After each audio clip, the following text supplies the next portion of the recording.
Pag-ibig sa gitna ng sakit. Part 1. Ang pangakong unti-unting nawasak. Masaya ang simula ni Liza at Marco. Kahit simple ang buhay, ramdam ni Liza ang pagmamahal ng kanyang asawa. Habang buhay kitang aalagaan, madalas sabihin ni Marco, at naniwala si Liza sa bawat salita. Pero habang tumatagal, napapansin niyang nagbabago ang ugali nito. Madalas nang umuwi ng gabi, may amoy alak, at madaling magalit. Hanggang isang gabi, bakit hindi pa handa ang pagkain? Sigaw ni Marco. Hindi pa man siya nakakasagot, bigla na lang siyang itinulak nito.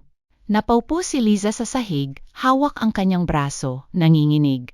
Mahal niya ako, pagod lang siya, pilit niyang iniisip. Pero paulit-ulit itong nangyari. Hanggang isang araw, hawak niya ang pregnancy test, 2 guhit. Buntis ako? May halong saya at takot ang naramdaman niya.